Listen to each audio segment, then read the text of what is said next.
کی ہم تجوید کرتے ہیں۔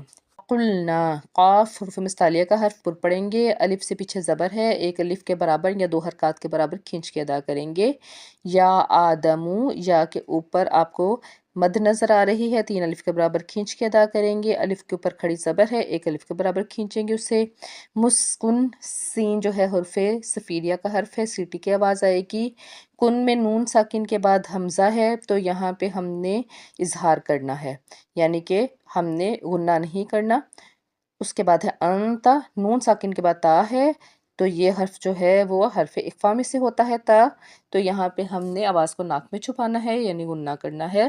اس کے بعد ہے وَالزَّوْجُ کا، زا بھی حرف صفیریہ کا حرف ہے، جب اس کو ہم ادا کریں گے تو سختی آنی چاہیے، زو زو، اور دوسرا واو ساکن سے پیچھے آپ کو زبر نظر آ رہی ہے یہاں پہ، تو یہ واؤ لین کا قاعدہ ہے، اس کو معروف طریقے سے ادا کریں گے۔